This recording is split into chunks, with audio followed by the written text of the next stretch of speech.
How's it going, guys? It's Chris here with Street Geeks. Today I'm going to do a review of the iPhone X, the iPhone 10, whatever you want to call it. Just take a look at this device and see, is it all hype or is it really a good phone? Let's take a look. Let's take a look in the box. I mean, this is pretty standard stuff with Apple. You always know what you're getting. You get your Hello card, your Apple stickers, your charger, your headphones. I have the AirPods, so I won't be using these actually. And you can never have too many of these charging cables. But that's the box. That's what comes in the box. Pretty much, if you've seen one iPhone unboxing, you've seen them all. So didn't want to bore you with that for too long. So to start, we'll go with the most obvious part of the review, and that's the appearance of the new iPhone X. Of course, we can take a look at it and see that it's a very good looking phone. It's probably the best looking iPhone to date. It has the chrome, as you can see, the smooth edges, also the glass back. So it's a very good looking phone, and you almost don't want to put it in a case because you want to show it off. But at $1,000, you quickly realize, oh, I need to put this thing in a case. So here's the case that I picked out for it. It's a Under Armour case. It's clear silver, and it's not too big, not too bulky. So I went with this one. As you can see, the camera has a different orientation than previous models. It's a vertical orientation as opposed to the traditional horizontal. It has two cameras in it, of course, like the iPhone 7 Plus. One of the things that didn't bother me that I thought would bother me is actually the size of it. And as you can see, the new iPhone X is a little bit smaller than the 7 Plus and the 6 Plus. And I thought that would be a problem for me, but actually the smaller size works a lot better for me because it fits in your pocket better. And as far as moving around the screen, it's a lot easier to do, of course, with a smaller device. So I actually don't mind that it's a little bit smaller. Of course, you do give up a little bit in terms of the screen. It does have a longer screen, but it doesn't have a wider screen than the 7 Plus or the 6 Plus.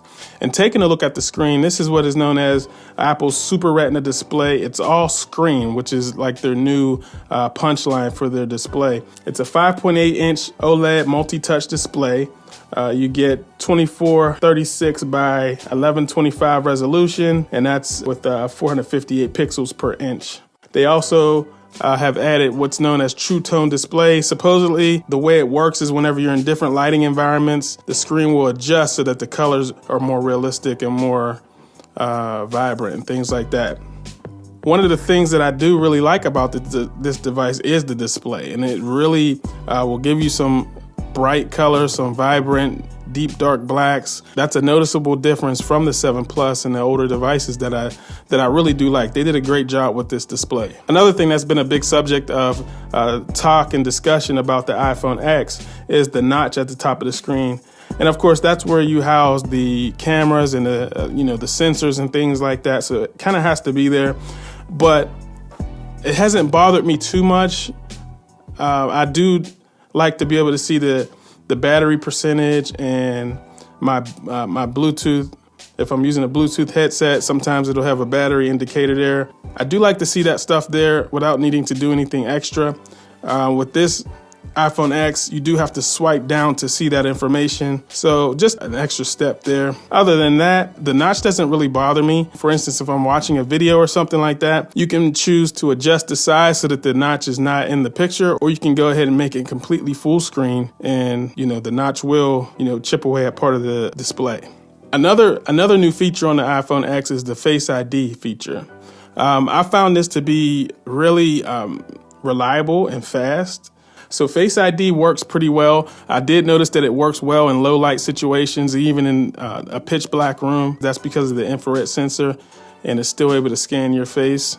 One thing that I also noticed that it doesn't work if you're like making a face or if you're like brushing your teeth or something like that. If you're doing something where your face doesn't look how it normally does, it may not work. So that's one situation where I did notice that Face ID was not able to recognize me and didn't unlock my phone. So another big feature of the iPhone X is the removal of the home button.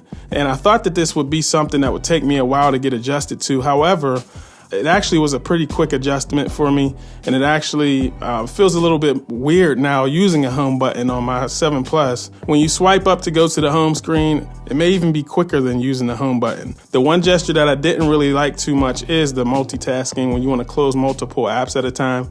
Typically, with the 7 Plus or in the older models, you would just double tap the home button and then you could swipe up to close out your apps. However, now you have to swipe up, hold it, and then you have to press on the app icon, to be able to close out apps.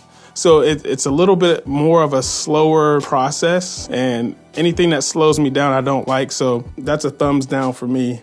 Another thing that always gets better with each version of the iPhone is the camera. And taking a look at the camera on the iPhone X, it's probably the best camera on the market. You get your new lighting options with the iPhone X. Another awesome feature that has been added to the iPhone camera is the ability to record 4K video in 24, 30, or 60 frames per second. So just doing some video tests, it really looked awesome. Got some really smooth and clear video. In addition to that, you now have the ability to do up to 240 frames per second in slow-mo, which is a very smooth looking shot. So another great feature with the iPhone X is some of its wireless technology. It comes with the new Bluetooth 5.0. So now you can get up to 2 megabits per second data transfer, which is twice the speed of Bluetooth 4.2. What does that mean for you? You can stream higher quality audio to your headphones or to your speaker. Another big feature with the iPhone X is wireless charging. Wireless charging works great. It's something that I was looking forward to trying out. The one thing that you do have to keep in mind is it doesn't work with every protective case. So the thicker cases probably won't work. I initially had a thicker case on my iPhone that I bought, and I ended up taking it back and got the thinner one because I wanted to take advantage of the wireless charging option. One downside is if you use a pop socket on your iPhone, you're not going to be able to do wireless charging with the pop socket on there. So you'll need to pick and choose what's more important to you. One thing that I did notice also is you have to be careful how you place your device on the wireless charger, because if it's not placed on there correctly, it won't charge. And you may set your phone down thinking that it's charging for an hour or so. You come back and it's not charged at all. And you realize, oh, I didn't put it on there correctly. So placement is important in terms of, wireless charging. So you got to watch that also. Performance is great. It comes with the A11 Bionic chip. Every iPhone gets faster, has better graphics, all of that stuff. I didn't see any performance issues, no lags, no freezing or anything like that.